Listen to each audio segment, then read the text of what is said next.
नमस्कार साथियों, स्वागत है आपका हमारे यूट्यूब चैनल में। और आज हम देखने वाले हैं हिंदी नेट सेट अध्ययन में जो अंधायुग नाटक है, वह अंधायुग नाटक हम देखने वाले हैं। नाटक प्रारंभ करने से पूर्व हम जो है इसकी भूमिका देखते हैं। अंधायुग कदापि न लिखा जाता, यदि उसका लिखना न लिखना मेरे बस की बात रह गई होती। इस कृति का यानी लेखक कहते हैं कि मेरे इच्छा के अनुसार यदि अंधायुग लिखता तो मैं कभी नहीं लिख पाता था। इस कृति का पूरा जटिल वितान जब मेरे अंतर में उभरा तो मैं असमंजस में पड़ गया। थोड़ा डर भी लगा कि इस अभिशप्त भूमि पर एक कदम भी रखा कि फिर बच नहीं लौटूंगा। यानी उस अंधायुग का जो विषय है वह महाभारत की कथा से प्रारंभ होता है और महाभारत के 18वें दिन की कथा से अंतर्गत है। और वो विषय को, उस जटिलताओं को देखने के बाद वह नहीं लिख सकते, ऐसा लेखक कहते हैं।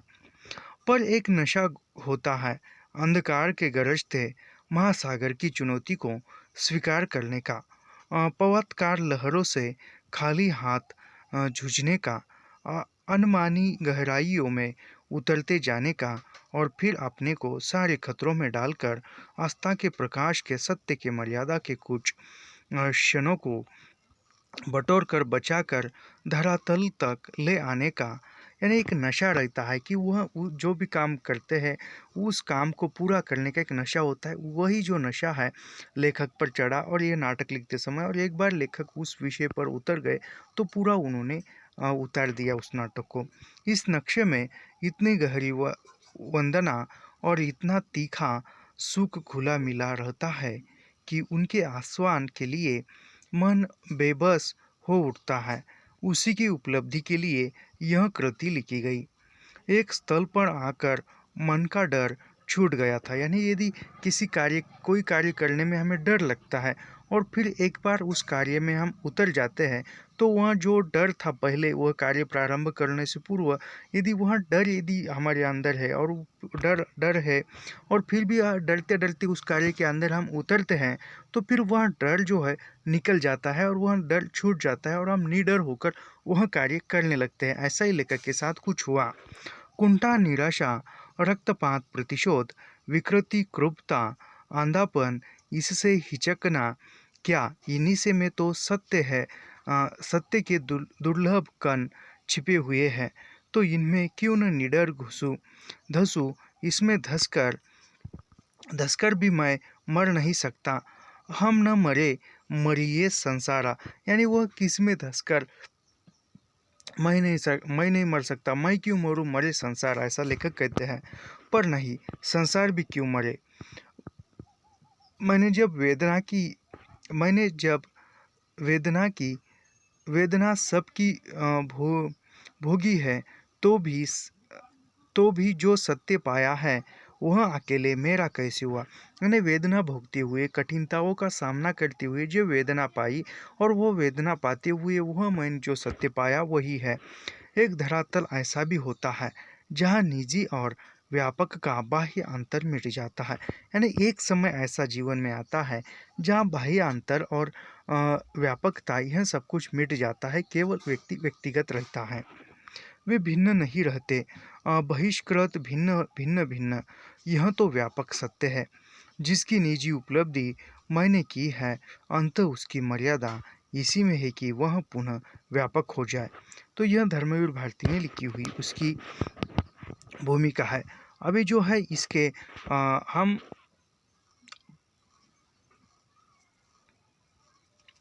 जो भी अंक है उस अंकों के नाम देखते हैं, क्योंकि इस नाटक के अंकों पर या क्रम से पहचानिए, इस नाटक के अंधायुग नाटक के अंकों का क्रम लगाइए, ऐसे प्रश्न बहुत बार पूछे गए हैं। तो यह मैं बताता हूँ। पहला जो अंक है इस नाटक का, पहला अंक है कौरव नगरी। यानी पहले अंक का नाम क्या है, कौरव नगरी है। दूसरे अंक का नाम क्या है, पशु का उदय। और तीसरे अंक का नाम जो है वह है अश्वत्थामा का अर्धव सत्य। यानी अश्वत्थामा का जो अर्ध सत्य है वह है तीसरे अंक का नाम। और चौथे अंक के अंक नहीं है, चौथा अंक तीसरा अंक होने के बाद जो है वह है अंतराल है, थोड़ा सा कुछ जलपान करने के लिए इंटरव्यू कर सकते हैं, यानी इंटरवेल कर सकते हैं, तो उसका नाम क्या है? पंख पहिए और पटिया। ऐसा प्रश्न पूछा जा सकता है कि अंधायुग नाटक में पंख पहिए और पटिया किस अंक का नाम है? तो वह अंतराल का नाम है। पंख पहिए और पटिया, यह जो नाम है यह अंतराल का नाम है। और चौथे अंक का नाम क्या है? तो चौथे अंक का नाम है गांधारी का शाप। और पांचवा अंक है विजय एक क्रमिक आत्महत्या। और समापन जो है वह मृत्यु, प्रभु की मृत्यु यानी श्री कृष्ण की मृत्यु, इससे समापन होता है इस नाटक का। तो यहाँ पर मैं फिर से एक बार इस नाटक के पूरे अंक पढ़ता हूँ, याद रखिए। और क्योंकि बहुत बार इस नाटक के अंकों पर सवाल पूछा गया है, मेरे ख्याल से दिसंबर जून में नहीं, जो दिसंबर माह की एग्ज़ाम हुई 2023 में, शायद इसी में नहीं पूछा, लेकिन जून 2023 में जो नेट का एग्ज़ाम हुआ था उसमें इस अंकों के आधार पर पूछा था प्रश्न। तो अंधायुग नाटक का पहला अंक है कौरव नगरी, दूसरा अंक है पशु का उदय, और तीसरे अंक का नाम है अश्वत्थामा का अर्धसत्य। और अंतराल जो है वह तीसरा अंक खत्म होने के बाद अंतराल होता है, और अंतराल का नाम है पंख पहिए और पट्टिया। और चौथे अंक का नाम है गांधारी का शाप। और पांचवा अंक है विजय एक क्रमिक आत्महत्या। और फिर पांचवा अंक होने के बाद फिर समापन, अंतिमतः नाटक का समापन होता है, और उस समापन का नाम है प्रभु की मृत्यु यानी श्री कृष्ण की मृत्यु। तो बढ़ते हैं हम नाटक की ओर। यानी निर्देशन, यह जो है पीडीएफ बहुत पुराना है, तो यह कैसा थोड़ा सा पढ़ने में दिक्कत जा रही है, कुछ समझ में नहीं आ रहा है, वरना जो भी वर्ण है वह ठीक ढंग से नहीं दिख रहे हैं। लेकिन हम इसके जो है पात्र देखते हैं, पात्र कौन कौन से पात्र भी मुख्य है, कभी कभी पात्र भी पूछे जा रहे। तो इसका प्रमुख मेन पात्र गांधारी है, धृतराष्ट्र है, कृतवर्मा है, संजय है, वृद्ध याचक है, पहली एक है, व्यास है, फिर विदुर, युधिष्ठिर, कृपाचार्य, युवत्सु, गूंगा भिखारी, और पहली दो, और यहाँ पर बलराम है। तो और एक बार इस पात्रों के नाम मैं पढ़ता हूँ।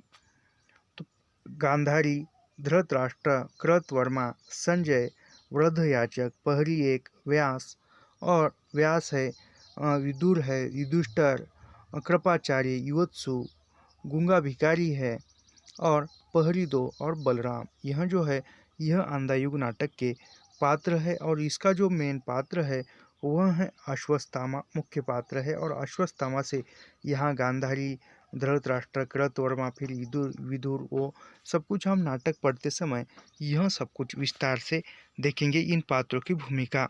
इसका कृष्ण घटनाकाल क्या है? तो इस नाटक का घटनाकाल महाभारत के 18वें दिन की संध्या से लेकर प्रभास तीर्थ में कृष्ण की मृत्यु क्षण तक है। यानी इस नाटक का विषय ऐसा पूछा जाएगा प्रश्न, महाभारत के 18वें दिन की संध्या से लेकर प्रयास तीर्थ में कृष्ण की मृत्यु के क्षण किस रचना में या किस नाटक में वर्णित है? तो वहाँ पर दिया जाएगा एक और द्रोणाचार्य, अंधा युग, अन्य कोई और 3 पर्याय नाम होंगे, तो उसमें अंधा युग जो है वह आप उत्तर लगाइए। ऐसा प्रश्न पूछा जाने की संभावना बहुत बार बनती है। यह जो प्रश्न महाभारत के 18वें दिन की संध्या से लेकर प्रयास तीर्थ में कृष्ण की मृत्यु के क्षण तक किस रचना में या किस नाटक में यह विषय वर्णित है? तो अंधा युग पर्याय होगा, एक और द्रोणाचार्य पर्याय होगा, वैसे आषाढ़ का एक दिन, ऐसे बहुत सारी 4 पर्याय होंगे, और उसमें से अंधा युग वह आपका सही उत्तर होगा इसका। तो बढ़ते हैं नाटक की ओर। मेरे ख्याल से ये इस पीडीएफ में हमें बराबर दिखेगा या नहीं पता नहीं, लेकिन देखते हैं। तो यहाँ पर जो है स्थापना और अंधा युग, यानी नेपथ्य से उद्घोषणा तथा मंच पर नस्तक के द्वार उपयुक्त भावनाट्य का प्रकाशन। या 1 मिनट रुकिए, मैं क्या करता हूँ, इसका दूसरा पीडीएफ है मेरे पास, उसमें ज़रा सरल ढंग से दिखेगा, इसमें थोड़ा कहीं कहीं वर्ण समझ में नहीं आ रही है, तो पढ़ते समय दिक्कत हो जाएगी। मैं वह पीडीएफ ओपन करूँगा, 1 मिनट।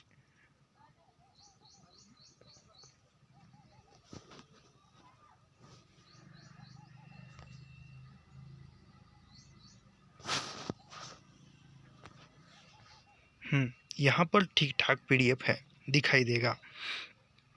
तो यहाँ के पात्र उधर भी है, मैं फिर से पढ़ता हूँ इन पात्रों के नाम, यहीं पर भी है ना पात्र, तो फिर से पढ़ते हैं, क्या बात है। पात्र है अश्वत्थामा, गांधारी, धृतराष्ट्र, कृतवर्मा, संजय, वृद्धयाचक, पहरी एक, व्यास, विदुर, युधिष्ठर, कृपाचार्य, युवत्सु, गूंगा भिखारी, प्रहरी दो और बलराम और कृष्ण, यह जो है अंधा युग नाटक के पात्र है।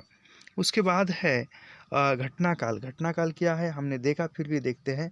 महाभारत के 18वें दिन की संध्या से लेकर प्रभास तीर्थ में कृष्ण की मृत्यु तक के क्षण का चित्रण इसमें किया गया है अंधायुग नाटक में। फिर अंधायुग नाटक में जो है इसकी स्थापना है क्या है, अंधायुग है। और फिर नैपथ्य से उद्घोषणा तथा मंच पर नर्तक के द्वारा उपर्युक्त भावनाट्य का प्रदर्शन शंख ध्वनि के साथ पर्दा खुलता है तथा मंगलाचरण के साथ साथ नर्तक नमस्कार मुद्रा प्रदर्शित करता है। उद्घोषणा के साथ उसकी मुद्राएं बदलती जाती है, यानी मंच पर सब कुछ तैयार है और फिर नैपथ्य में पर्दे के पीछे से जो आवाज़ होती है शंख ध्वनि होती है और फिर एक मंगलाचरण गाते हुए आते हैं और फिर वह नमस्कार करता है। जैसे जैसे उद्घोषणा होती जाती है वैसे वैसे उस जो मंगलाचरण करने वाले के जो मुद्रा भाव है वह मुद्रा भाव प्रदर्शित होते हैं और फिर बदल जाते हैं। फिर मंगलाचरण प्रारंभ होता है। यहाँ पर नारायण नमस्कते नमः चैके नमोस्ततम देवीं सरस्वतीं व्यासं तत्त्वजयमुदितम्, यानी यह जो मंगलाचरण है यह अंधायुग का मंगलाचरण है। तो यहाँ पर उद्घोषणा क्या होती है, जिस युग का वर्णन इस कृति में है उसके विषय में विष्णु पुराण में कहा गया है।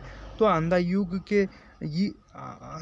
के बारे में घोषणा क्या होती है, जिस युग का वर्णन इस कृति में, यानी जिस काल का वर्णन महाभारत काल का वर्णन जो है वह अंधायुग नाटक में हुआ है। इस कृति का विषय जो है विष्णु पुराण में कहा गया है, वो विष्णु पुराण के आधार पर यह लिखा है। फिर आगे जो है मंगलाचरण ही होगा शायद। तत्तशादुनि समलप्राब हास व्यवच्छेद द्वायोर्मचे भविष्यति, उस भविष्य में धर्म यानी यह जो है गीति नाट्य है तो पूरे समाज जो है वह गीति में ही होंगे, गीत शैली में ही होंगे। धर्म अर्थ हास्ययुग होंगे, क्षय होगा धीरे धीरे सारी धरती का। तत्पश्चात अभिविजन हेतु सत्ता होगी उनकी जिनकी पूजा होगी, यानी यहाँ पर यह याद रखिए, सत्ता होगी उनकी जिनकी पूजा होगी। तो यह जो है याद रखिए। आगे क्या है, कपट ओष धार में व महत्व हेतु जिनके नकली चेहरे होंगे केवल उन्हें महत्व मिलेगा, यानी जिनके नकली चेहरे होंगे, जो झूठ के रास्ते पर पकड़ेंगे, असत्य को छोड़कर चलेंगे, उनका ही महत्व होगा। अगला क्या है, यवम चति लुब्ध राजा सहशेना मंती द्रोणी प्रजा क्षत्रिय यक्षवंती राजशक्तियाँ लोलुप होगी। जनता उनसे पीड़ित होकर गहन गुफाओं में छिप कर दिन काटेगी, यानी जो शोषण करने वाले राजा है, जनता उससे पीड़ित होकर राज्य को छोड़कर जंगल में जाकर गुफाओं में रहने लगेगी। गहन गुफाएं वे सचमुच की या अपने कुंठित अंतर की। गुफाओं में छुपने की मुद्रा का प्रदर्शन करते करते नर्तक नैपथ्य में चले जाते हैं। गुफाओं में छुपने के लिए जाते हुए वह मंच पर जो लोग हैं वह अपने जाते हैं और गुफाओं में जाते समय वह प्रदर्शन गुफाओं में जाने का करते करते लुप्त हो जाते हैं, पर्दे के पीछे जाते हैं। युद्ध उपरांत, यानी युद्ध हो चुका है, यह अंधा युग अवतरित हुआ, यानी युद्ध समाप्त होने के बाद यह अंधा युग जो है वह दिखाई दिया, जिसमें स्थितियाँ, मनोवृत्तियाँ, आत्माएं सब विकृत है एक बहुत पहली डोरी मर्यादा की, यानी सबसे प्रथम युद्ध समाप्त होने के बाद जिसमें स्थितियाँ, मनोवृत्तियाँ, आत्माएं सब विकृत है और उसमें जो है एक बहुत पतली जो डोर है, वह डोर कौन सी है, तो वह डोर है मर्यादा की। वहाँ पर वही भी उलझी है, यानी जो मर्यादा की डोर है वह भी उलझी है दो ही पक्षों में। सिर्फ कृष्ण में साहस है सुलझाने का, यानी जो उलझी हुई जो मर्यादा की डोर है वह उस उलझी हुई डोर को ठीक करने का साहस किस में है, तो श्री कृष्ण में है। वह है भविष्य का रक्षक, वह है अनासक्त, पर शेष अधिकतर है अंधे, पथभ्रष्ट आत्महारा, विकलित अपने अंतर की अंध गुफाओं के वासी। यह कथा उन्हीं अंधों की है या कथा ज्योति की है अंधों के माध्यम से। यानी यह क्या है, यह पूछा जाने योग्य है। अपने अंतर की अंध गुफाओं के वासी, यह कथा उन्हीं अंधों की है या कथा ज्योति की है अंधों के माध्यम से। यहाँ पर पटाक्ष यानी यहाँ पर जो है ये होता है और यहाँ से पहला अंक प्रारंभ होता है। अंक एक प्रारंभ होता है कौरव नगरी। अभी कौरव नगरी में क्या है देखते हैं। 3 बार तुर्यनाद के टुकड़े टुकड़े हो बिखर चुकी मर्यादा, यानी 3 बार जो है तुर्यनाद हुआ, विध्वंस हुआ और टुकड़े टुकड़े में जो भी मर्यादा थी वह बिखर चुकी है। और फिर उपरांत कथा गायन, और फिर कथा गायन हो रहा है, उसको दोनों ही पक्षों ने तोड़ा है। पांडव ने कुछ कम, कौरवों ने कुछ ज्यादा। यह रक्तपात अब कब समाप्त होगा?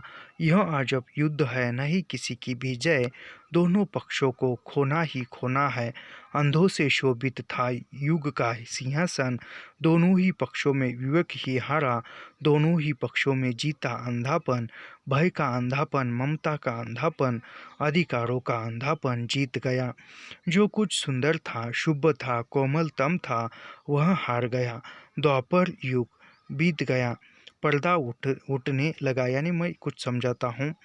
यानी यहाँ पर वो गीत गायन कर रहे हैं तुर्यनाद के बाद, तुर्यनाद होने के उपरांत जो है गीत है, उसको दोनों ही पक्षों ने तोड़ा। यानी दोनों पक्षों, पांडव और कौरव दोनों पक्षों ने तोड़ा है। पांडवों ने कुछ कम कम, कौरवों ने कुछ ज़्यादा। यानी युद्ध में पांडवों ने कुछ कम तोड़ा है, यानी पांडवों ने कुछ कम विनाश किया है, कौरवों ने कुछ ज़्यादा विनाश किया है। यह रक्तपात अब कब समाप्त होगा? यानी जो युद्ध छेड़ा गया है पांडव और कौरव के बीच में, वह युद्ध, वह जो रक्तपात है, कब समाप्त होगा? यह अजब युद्ध है, नहीं किसी की जय। यानी यह एक अजब प्रकार का युद्ध है। न पांडव जीत रहे हैं और न कौरव जीत रहे हैं। इन दोनों में युद्ध होता ही जा रहा है। दोनों पक्षों को खोना ही खोना, यानी दोनों पक्षों ने ही खोना ही खोना है। दोनों पक्षों का जो है नुकसान ही नुकसान है। पांडव का ही नुकसान है और कौरव का भी नुकसान है। अंधों से शोभित था युग का सिंहासन, यानी जो अंधे थे, अंधों से शोभित था युग का सिंहासन। यानी जो सिंहासन पर जो थे अंधे थे, गांधारी, वो आंखों पर पट्टी बांधी हुई थी। अश्वत्थामा जो थे वह अंधे थे और वह उसके आधार पर ही वह सिंहासन शोभित था। दोनों ही पक्षों में विवेक ही आ रहा है, यानी दोनों पक्षों की जो थी नीति थी, विवेक था, वही हार गया है। दोनों ही पक्षों में जीता अंधापन, यानी जो सत्य नहीं है, असत्य की ही जीत हुई दोनों पक्षों में। भय का अंधापन, ममता का अंधकार। यानी यदि यदि हम महाभारत पर कथा कहे कहे बैठे तो उस पर ही समय बीत जाएगा और हमारे पास केवल 2 ही महीने का समय बचा है मेरे ख्याल से नेट के पाठ्यक्रम में। तो हमें जल्दी जल्दी पाठ्यक्रम समाप्त करना है, तो इसी आधार पर हम जल्दी जल्दी पढ़ते जा रहे हैं और जहाँ पर महत्वपूर्ण है वहीं पर मैं विश्लेषण करूँगा। भय का अंधापन, यानी इस नाटक में अंधापन कौन कौन सा दिखाया गया है? भय का अंधापन है, ममता का अंधापन है, अधिकारों का अंधापन है, जीत गया। यानी ममता का अंधापन जीत गया, भय का अंधापन जीत गया, अंधकारों का अंधापन जीत गया। जो कुछ सुंदर था, शुभ था, यानी जो कुछ सुंदर था वह शुभ था, वह हार गया। द्वापर बीत गया, यानी द्वापर युग चला गया और जो अंधापन था वह जीत गया। सुंदर था वह, सुंदर कोमलतम था वह जीत गया। फिर पर्दा उठने लगा, फिर मंच में से धीरे धीरे जो है इस प्रकार जो है एक मिनट, थोड़ा सा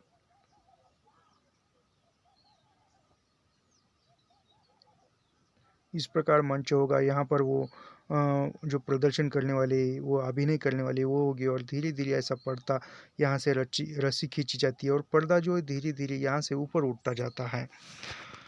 पर्दा उठने पर स्टेज खाली है, यानी पर्दा उठने लगा। यह महायुद्ध के अंतिम दिन की संध्या है।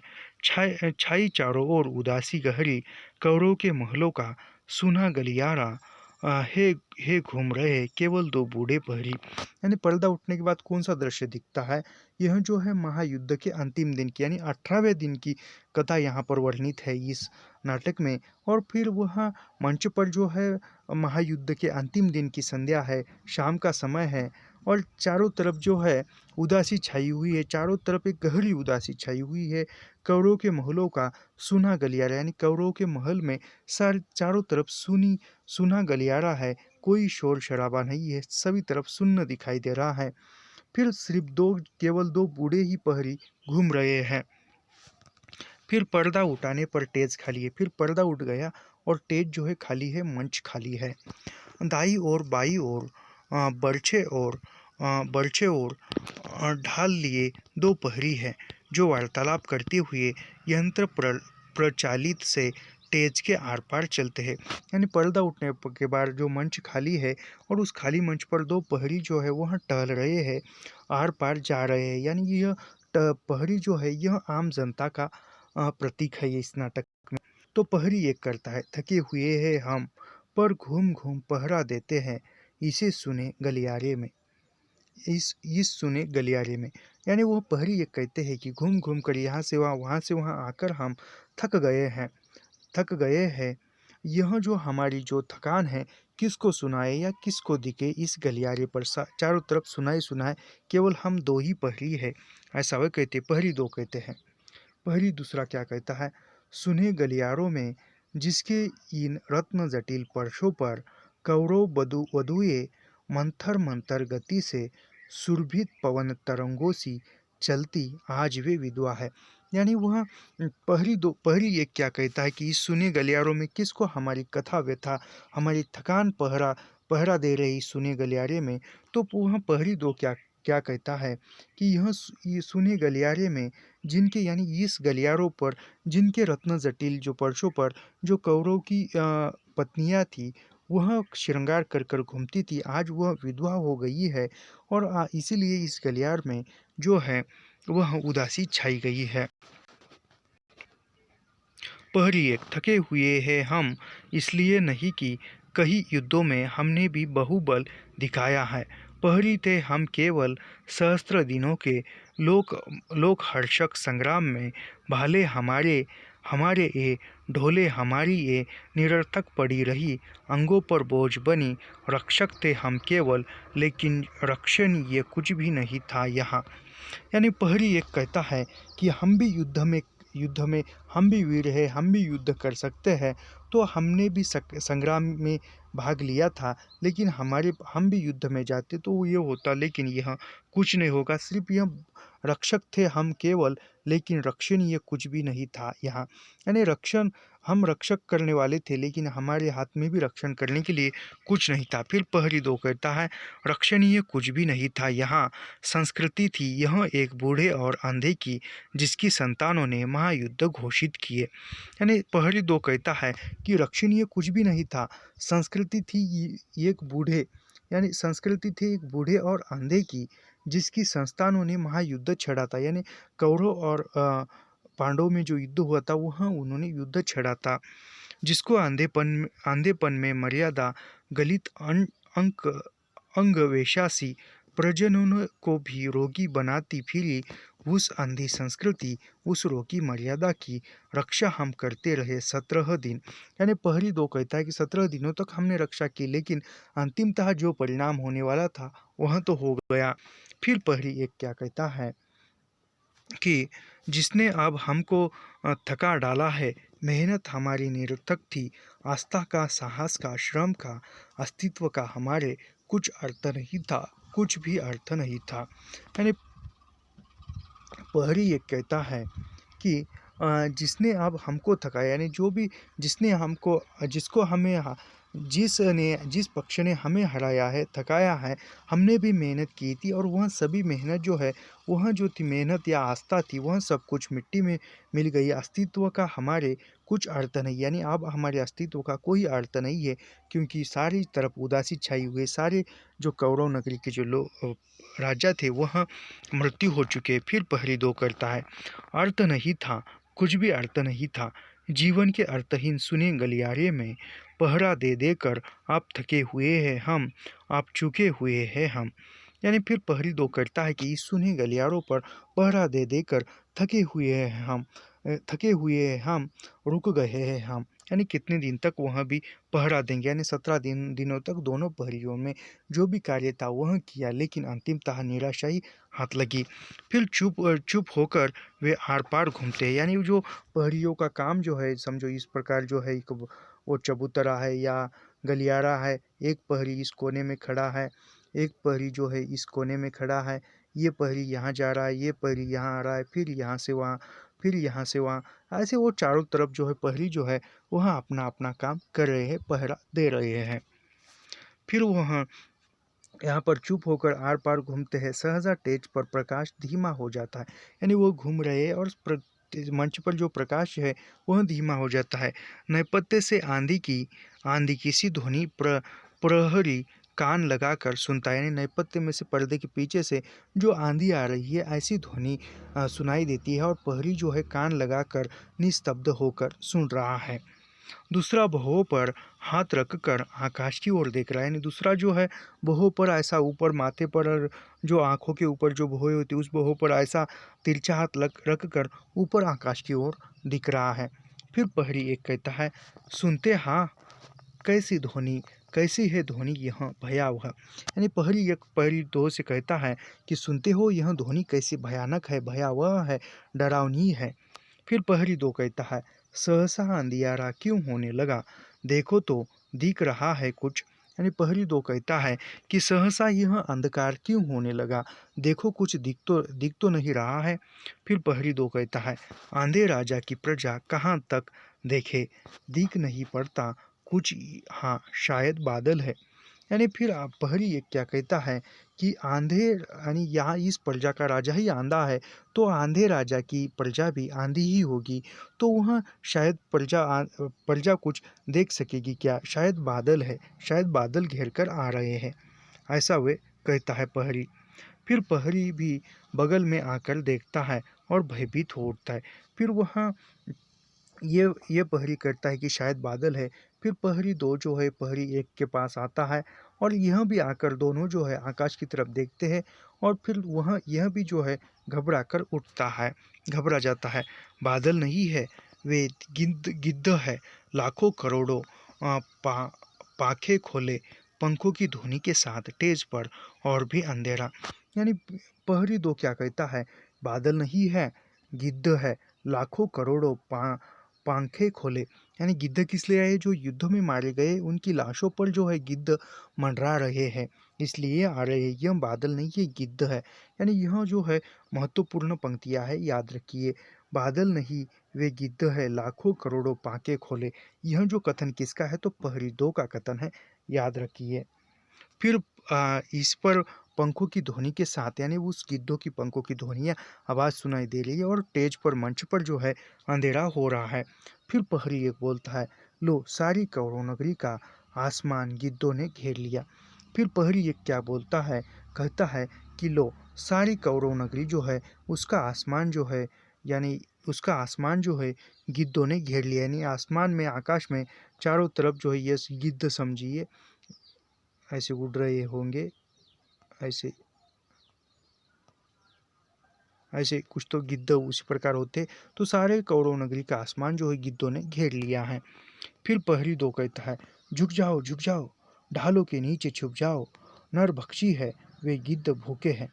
यानी फिर पहरी दो क्या कहता है कि झुक जाओ, छुप जाओ, ढाल के नीचे छुप जाओ, नहीं तो जो ऊपर जो मंडरा रहे हैं गिद्ध वह भूखे हैं, कहीं लाश समझकर हमें भी खा न जाए, ऐसा पहरी दो कहते हैं, और वह गिद्ध भूखे हैं, ऐसा वह पहरी दो कहता है।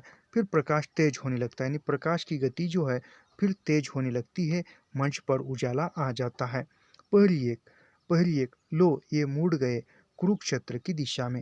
यानी पहली ये क्या कहते हैं कि लो यह मुड़ गए, यानी कौन, जो गिद्ध है वह गिद्ध जो है कुरुक्षेत्र की मैदान की ओर, जो युद्ध का मैदान था उस ओर मुड़ गए हैं।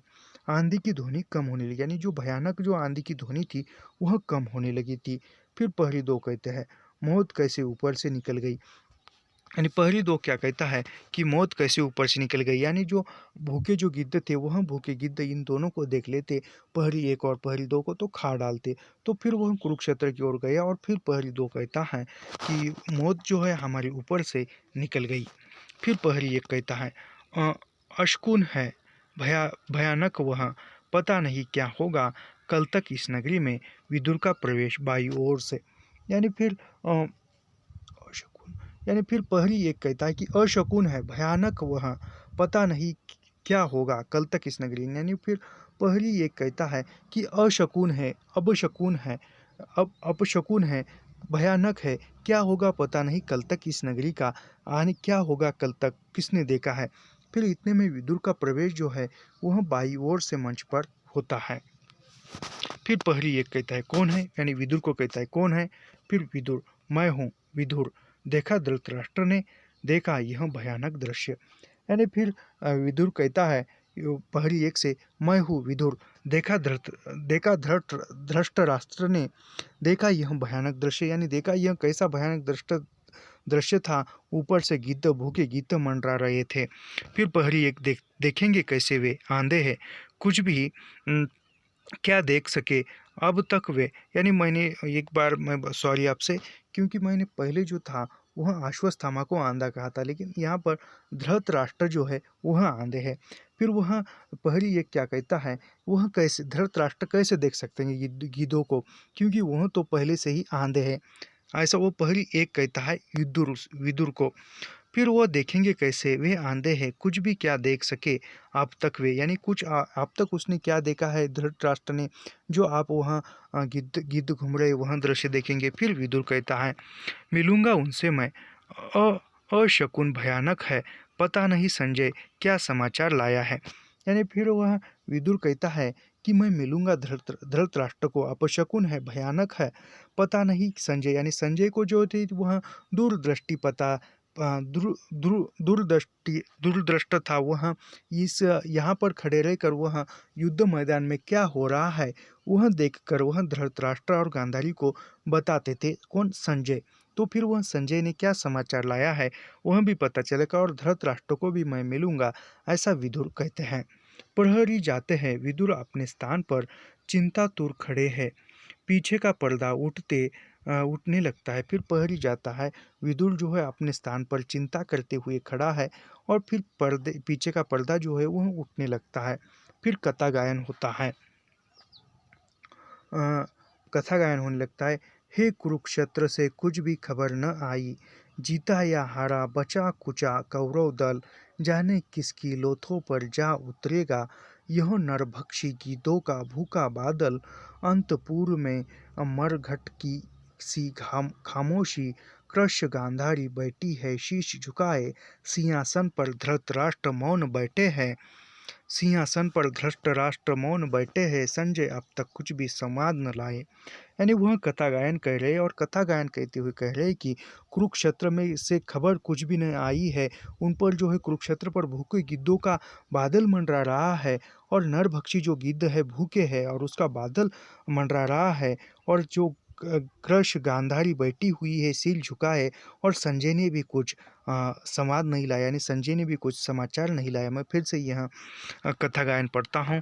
हे कुरुक्षेत्र से कुछ भी खबर न आई, जीता या हारा, बचा कुचा कौरव दल, जाने किसकी लोथों पर जा उतरेगा यह नरभक्षी गीतों का भूखा बादल, अंतपुर में घर मरघट सी खामोशी, कृश गांधारी बैठी है सिर शीश झुकाए, सिंहासन पर धृतराष्ट्र मौन बैठे हैं, संजय अब तक कुछ भी न लाए। यानी जो भी इस युद्ध में कौरव दल बचा हुआ है उसकी क्या खबर, मरे या जीते कुछ पता नहीं है, और उस पर जो है भूखे गिद्ध भी मंडरा रहे हैं, और शीश झुकाकर सिर को झुकाकर गांधारी बैठी है, धृतराष्ट्र भी अपने सिंहासन पर मौन बैठे हैं, और संजय ने भी कुछ संवाद नहीं लाया है, कुछ समाचार नहीं लाया है।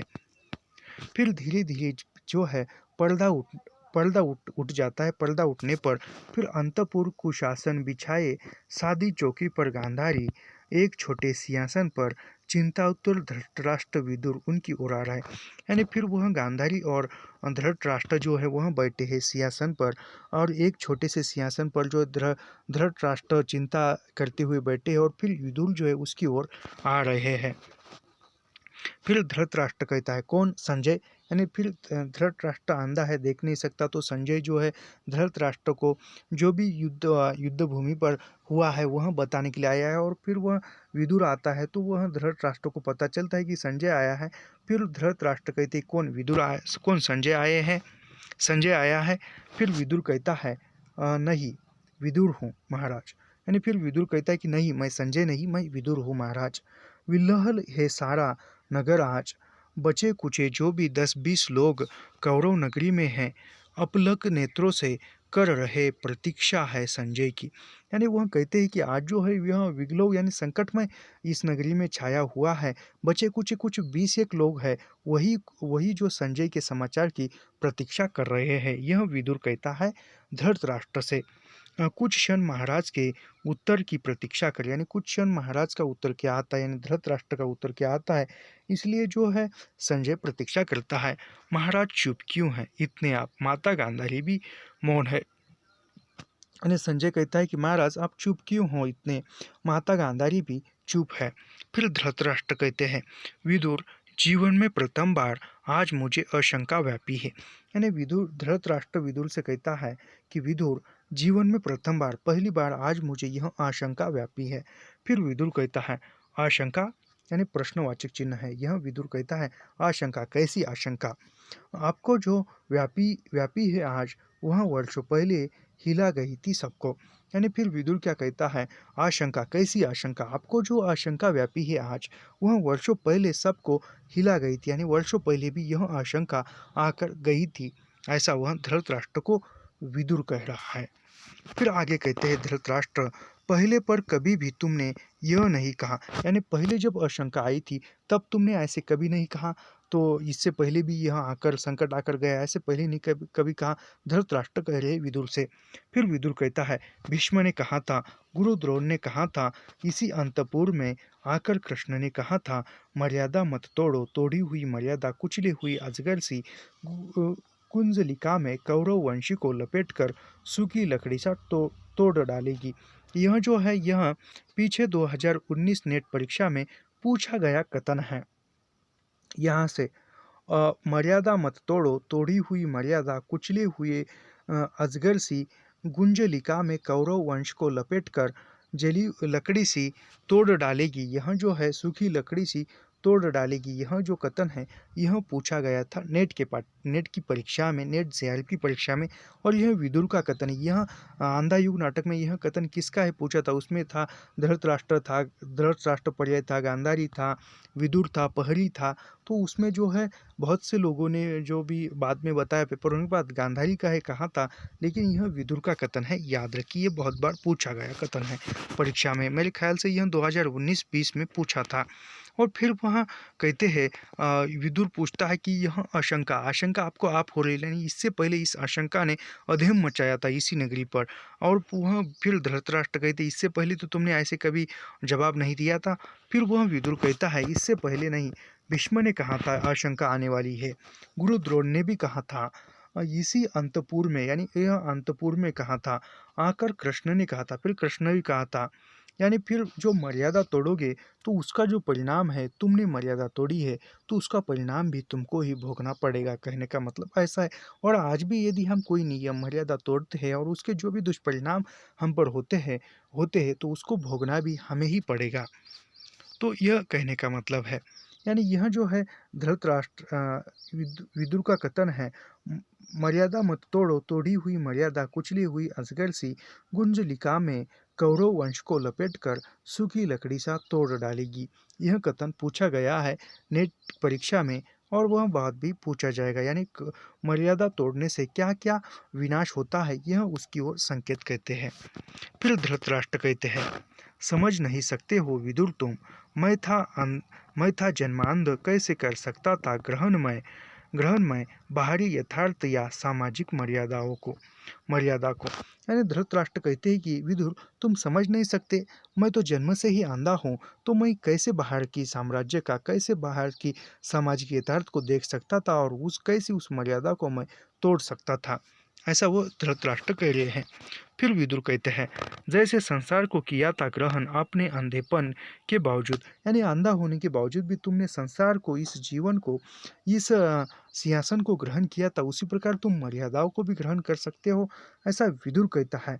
जैसे संसार को किया था ग्रहण अपने अंधेपन के बावजूद, यानी ऐसा सवाल पूछा जा सकता है कि अंधा युग नाटक में जैसे संसार को किया था ग्रहण अपने अंधेपन के बावजूद, यह कथन दिया जाएगा, और यह कथन किस पात्र का, किससे है, ऐसा पूछा जाए तो यह विदुर का कथन धृतराष्ट्र से है, याद रखिए पहले अंक में। फिर धृतराष्ट्र कहता है, पर वह संसार स्वतः अपने अंधेपन से उपजा था। मैंने अपने ही वैयक्तिक संवेदन से जो जाना था केवल उतना ही था।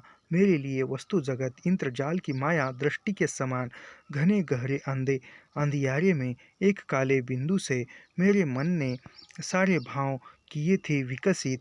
मेरी सब वृत्तियाँ उसी से परिचालित थी। मेरा स्नेह, मेरी घृणा, मेरी नीति, मेरा धर्म बिल्कुल मेरा ही वैयक्तिक था। उसमें नैतिकता का कोई बाह्य मापदंड था ही नहीं। कौरव जो मेरी मांसलता से उपजे थे, वे ही थे अंतिम सत्य। मेरी ममता ही वहाँ नीति थी, मर्यादा थी। यानी धृतराष्ट्र क्या कहते हैं, यह जो संसार है, पर यानी धृतराष्ट्र, विदुर कहता है धृतराष्ट्र को कि तो अंधे होने के बावजूद भी तुमने संसार को अपनाया, उसी प्रकार आशंका को भी अपना लेते थे। फिर धृतराष्ट्र कहता है, जो भी वह संसार जो था मेरे अंधेपन से उपजा हुआ था, अंधेपन से वह निर्मित हुआ संसार था, तो इसलिए मैंने उसको अपनाया संसार को। मैंने अपने ही वैयक्तिक संवेदन से जो जाना, मैंने संवेदनशीलता से जो, हृदय से जो जाना, केवल उतना ही था मेरे लिए। यानी जो मेरे मेरी आंखें तो नहीं थी, लेकिन जो मेरे संवेदनशील हृदय ने देखा था, पहचाना था, वही मेरी वस्तु जगत था। इंद्रजाल की माया दृष्टि के समान घने गहरे अंधेरे में जो भी मेरे हृदय को महसूस होता था, उतना ही मेरा था। एक काले बिंदु से मेरे मन से सारे भाव किए थे विकसित, यानी मैंने जो भी संसार के भाव थे, वह सब कुछ मेरे आंखों से नहीं, लेकिन मन से जो भाव मैंने उत्पन्न किए थे। मेरी सब वृत्तियाँ उसी से परिचालित थी। मेरा स्नेह, मेरी घृणा, मेरी नीति, मेरा धर्म बिल्कुल मेरा ही वैयक्तिक था। यानी वह कहते हैं कि जो भी मैंने हृदय के भावों से विकसित किया, वह सब कुछ वृत्तियाँ परिचालित थी। मेरा स्नेह, मेरी घृणा, जो भी नीति थी, वह सब कुछ मेरा वैयक्तिक था।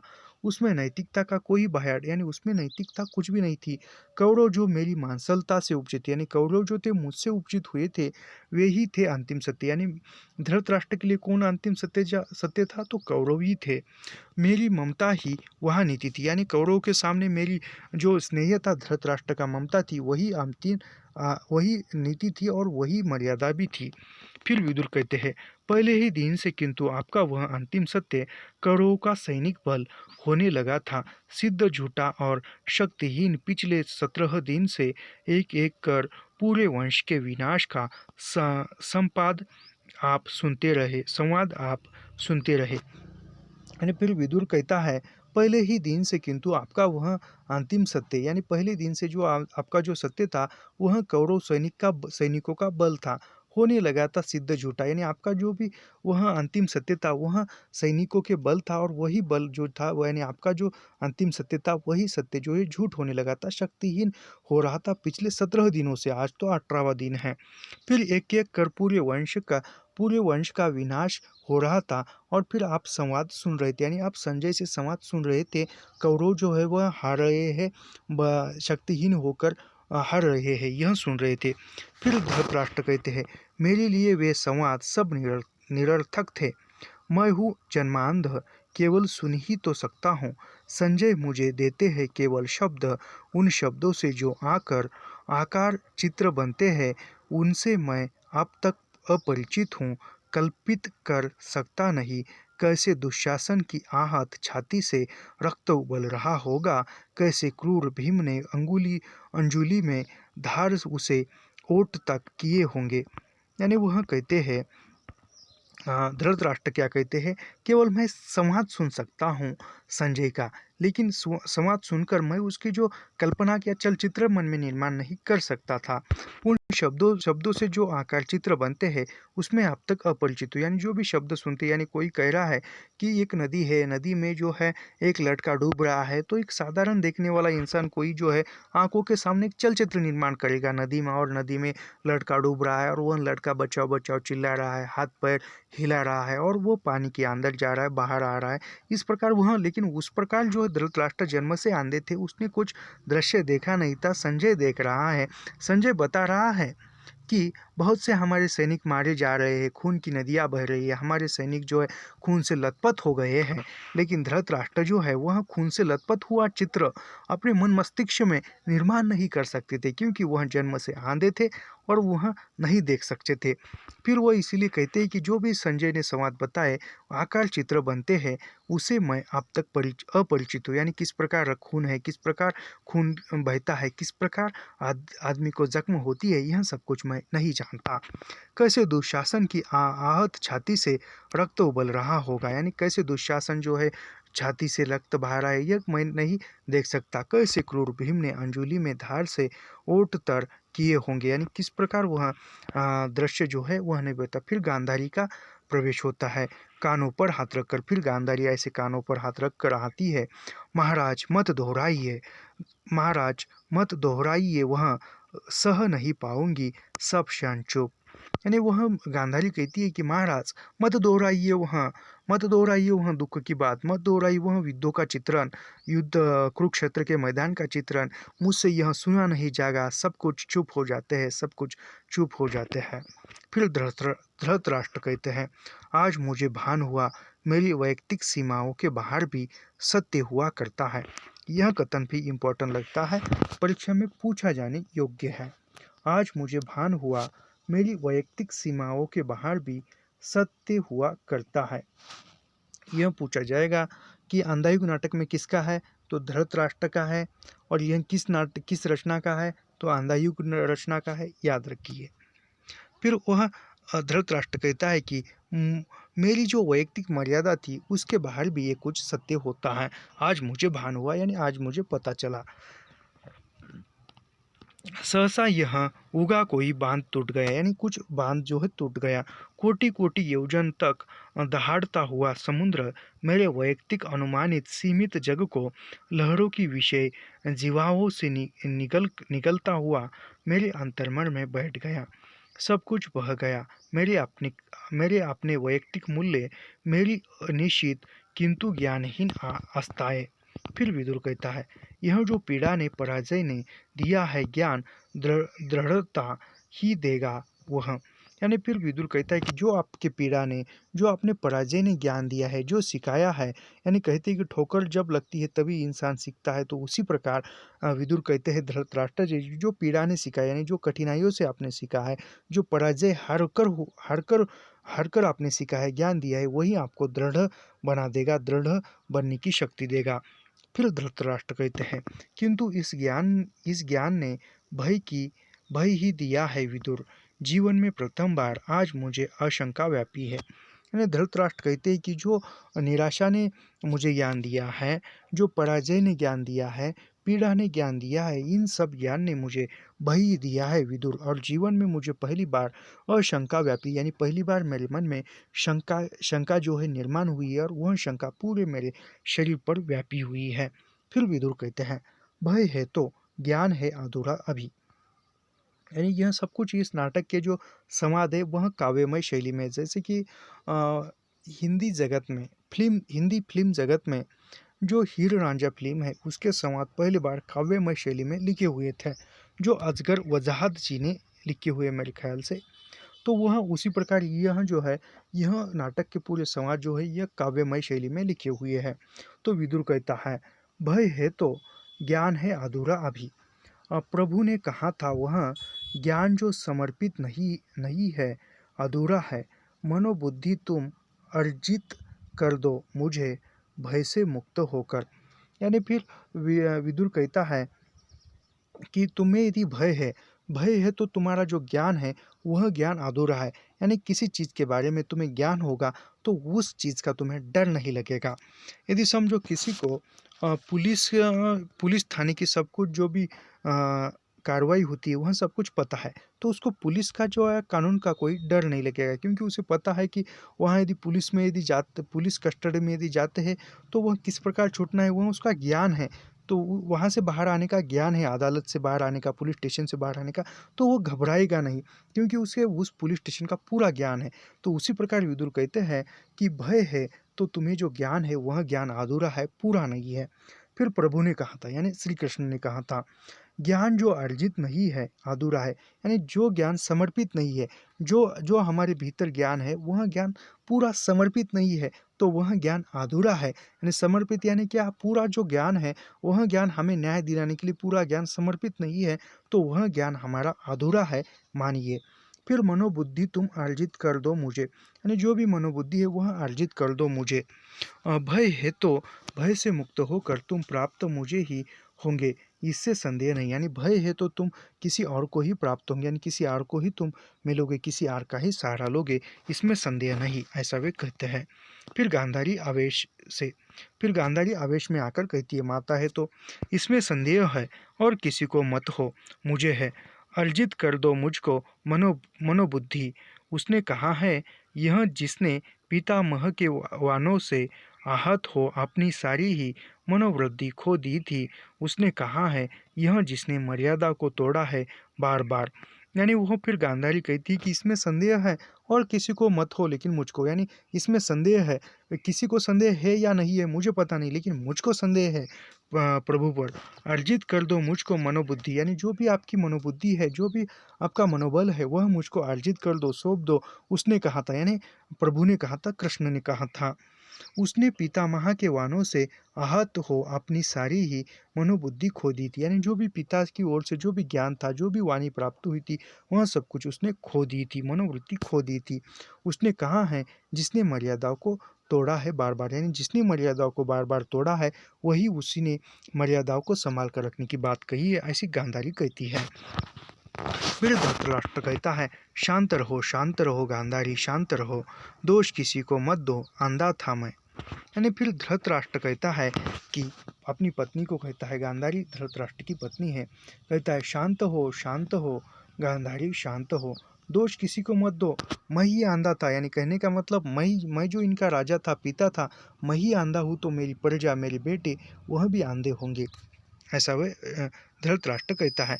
फिर गांधारी कहता है, लेकिन आंधी नहीं थी मैंने यह बाहर का वस्तु जगत अच्छी तरह जाना था, धर्म नीति मर्यादा यह सब है केवल आडंबर मात्र। मैंने यह बार बार देखा था, निर्णय के क्षण में विवेक और मर्यादा व्यर्थ सिद्ध होते आए हैं सदा। हम सब के मन में कहीं एक अन्य गह्वर है, बर्बर पशु अंधा पशु वास वही करता है। स्वामी जो हमारे विवेक का नैतिकता मर्यादा अनासक्ति कृष्णार्पण यह सब है अंधी प्रवृत्तियों के पोषे के, जिसमें कटे कपड़ों की आंखें सिली रहती है। मुझको नहीं झूठे आडंबर से नफरत थी, इसलिए स्वेच्छा से मैंने इन आँखों पर पट्टी चढ़ा रखी है। यानी वह गांधारी कहती है कि आप तो अंधे थे लेकिन मैं अंधी नहीं थी, मैं ये सारे जग को, सारे संसार को देख सकती थी। मैंने बार बार देखा था इन सब कुछ संसार को, संसार की मर्यादाओं को। निर्णय के क्षण में विवेक और मर्यादा व्यर्थ सिद्ध होते हैं। यानी जो मैंने मेरी आंखों से सब कुछ देखा, और जब निर्णय के न्याय के बारे में जो भी वह मर्यादा थी, जो भी सिद्धांत थे, नीति थी, वह सब कुछ सिद्ध हो, सब कुछ व्यर्थ हो रहे थे, निरर्थक हो रहे थे। हम सबके मन में कहीं एक अन्य गह्वर थे, यानी हमारे सबके मन में एक शंका निर्माण होने लगी, और जब बर्बर पशु अंधा पशु सब वास कर रहे थे, यानी सब कुछ नीति कूटनीति सब कुछ एक ही जगह पर वास कर रहे थे, रह रहे थे। फिर नैतिकता अनासक्ति कृष्ण अर्पण, यानी सब कुछ नैतिकता अनैतिकता मर्यादा अनासक्ति यह सब है आंधी प्रवृत्तियों की पोषके, जिसमें कटे कपड़ों की आंखें, यानी जिसमें कटे कपड़ों की आंखें सिली रहती है। मुझको इसे यानी यह सब कुछ झूठा आडंबर देखकर मैंने मेरी आंखों पर जो है पट्टी बांध रखी थी। तो यह सवाल पूछा जा सकता है कि गांधारी ने अपनी आंखों पर क्यों पट्टी बांधी थी, यानी जो भी अनैतिकता, मर्यादा, अनासक्ति, कृष्णावर्पण, यह सब है आंधी प्रवृत्तियों की पोषक है, यानी जो भी आंधी प्रवृत्तियों को पोषण मिला और इसकी वजह से गांधारी ने अपनी आंखों पर पट्टी बांध रखी थी। फिर विदुर कहता है, कटु हो गई हो तुम गांधारी, पुत्र शोक ने तुमको अंदर से जर्जर कर डाला है, तुम्ही ने कहा था दुर्योधन से। यानी विदुर क्या कहता है, कटु हो गई तुम गांधारी पुत्र शोक से, यानी उनके गांधारी के पुत्रों का मृत्यु हो रहा है, युद्ध मैदान में गांधारी के पुत्र मरे जा रहे हैं, और वो कहता है विदुर कि तुम जो है आपने पुत्रों के शोक में, पुत्र के दुख में, पुत्र के बिछुड़ने के दुख से तुम शोक की दुखी हो गई हो, जर्जर कर डाला है। और तुम्ही ने विदुर से कहा था, दुर्योधन से कहा था, सॉरी, तुम्ही ने दुर्योधन से कहा था, विदुर कह रहा है तुम्ही ने दुर्योधन से कहा था। क्या कहा था गांधारी, मैंने कहा था दुर्योधन से, धर्म जिधर होगा वो मूर्ख उधर जय होगी।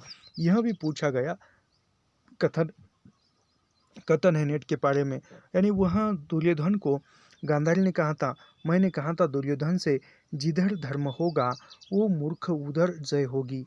धर्म किसी और नहीं था, लेकिन सब ही थे अंधी प्रवृत्ति से परिचालित, जिसको तुम कहते हो प्रभु, उसने जब जब चाहा मर्यादाओं को अपने ही हित में बदल लिया, वंचक है। यानी वह गांधारी कहती है, मैंने कहा था दुर्योधन से कि जिधर धर्म होगा, जिधर सत्य होगा, जिधर नैतिकता होगी उधर विजय होगा, लेकिन उसने सुना नहीं। और मैंने कहा था दुर्योधन से, धर्म जिधर होगा वो मूर्ख उधर जय होगी। यानी जिधर धर्म होगा, धर्म यानी क्या, जहाँ पर सत्य होगा, जहाँ पर नैतिकता होगी, जहाँ पर जो जो भी नीतियाँ होगी, वहाँ नीति होगी, वहाँ पर जय होगी, उनका विजय होगा। धर्म किसी की ओर नहीं था, यानी धर्म किसी की ओर भी नहीं था, सभी थे अंधी प्रवृत्ति, यानी धर्म किसी की ओर नहीं था, सभी की ओर सब अंध प्रवृत्ति, सभी नीति अनीति, सभी कूटनीति की तरफ ही चल रहे थे। जिसको तुम प्रभु कहते हो, यानी जिसको तुम प्रभु, यानी जिसको तुम प्रभु श्री कृष्ण कहते थे, उसने जब चाहा, यानी श्री कृष्ण ने जब चाहा तब मर्यादाओं को अपने हित में बदल लिया, यानी जब चाहा तब कृष्ण ने मर्यादाओं को अपने वश में किया, अपने प्रतिकूल बनाया, अपने खुद के स्वार्थ के प्रतिकूल बनाया, ऐसा गांधारी कहती है। मैंने कहा था दुर्योधन से, धर्म जिधर होगा वो मूर्ख उधर जय होगी। धर्म किसी और नहीं था, लेकिन सभी थे आंधी प्रवृत्तियों से परिचालित, जिसको तुम कहते हो प्रभु, उसने जब चाहा मर्यादाओं को अपने ही हित में बदल लिया, वचक है। फिर धृतराष्ट्र कहते हैं, शांत रहो गांधारी, यानी धृतराष्ट्र कहते हैं गांधारी को कि शांत हो गांधारी। फिर विदुर कहता है, यह कटु निराशा की उद्गत अनासक्ता है, क्षमा करो प्रभु, यह कटु अनासक्ता भी अपने चरणों में स्वीकार करो। आस्था तुम लेते हो, लेगा अनास्था कौन, क्षमा करो प्रभु, पुत्र शोक से जर्जर माता है गांधारी। यानी धृतराष्ट्र अपनी पत्नी गांधारी को चुप कराता है, शोक मत करो, शांत रहो गांधारी कहता है। फिर विदुर धृतराष्ट्र को समझाते हुए कहता है कि यह कटु निराशा की उद्भत आस्था है, यानी यह जो निराशा की जो कटु आस्था है, क्षमा करो प्रभु, यानी गांधारी को तुम क्षमा करो। यह कटु अनावस्था अनावस्था भी आपने चरणों में, यानी जो भी अनावस्था है, कटु अनावस्था गांधारी की, वह अपने चरणों में स्वीकार करो। आस्था तुम लेते हो, लेना अनास्था कौन, यानी आस्था तुम लेते हो, आस्था तुम लेते हो तो अनास्था जो है वह कौन लेगा, लेना अनास्था तुम, क्षमा करो प्रभु, पुत्र शोक से, यानी माता गांधारी जो है वह पुत्र शोक से, पुत्र की मृत्यु से दुखी हो गई है, शोक में है गांधारी, इसीलिए बोल रही है। फिर गांधारी कहती है, माता मत कहो मुझे, तुम किसको कहते हो प्रभु, वह भी मुझे माता ही कहता है। यानी वह कहा जाए तो सब इस युद्ध की जो जड़ है गांधारी जो है वह कृष्ण को कहती है। यानी गांधारी क्या कहती कि विदुर को, माता मत कहो मुझको, तुम जिसको प्रभु कहती है वह भी मुझे माता कहता था, यानी कृष्ण भी मुझे माता ही कहता था, और उसने यह युद्ध का शंखनाद किया है। शब्द यह जलते हुए लोहे की सलाखों सा मेरी पसलियों में धंसता है। 17 दिन के अंदर मेरे सब पुत्र एक एक करके मारे गए अपने इन हाथों से। यानी वह गांधारी कहती है कि 17 दिन तक युद्ध चला, और फिर 17 दिन तक मेरे एक एक पुत्र जो है मारता गया, वह कौन, प्रभु यानी कृष्ण।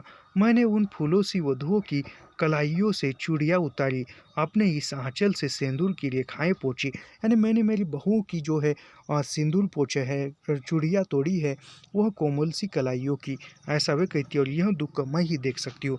फिर नैपत्य से जय हो, दुर्योधन की जय हो, गांधारी की जय हो, मंगल हो, नरपति धृतराष्ट्र का मंगल हो। यानी नैपत्य में से, यानी पर्दे के पीछे से आवाज़ आती है कि जय हो, दुर्योधन की जय हो, गांधारी की जय हो, मंगल हो, नरपति धृतराष्ट्र का मंगल हो, ऐसी उद्घोषणा सुनाई देती है।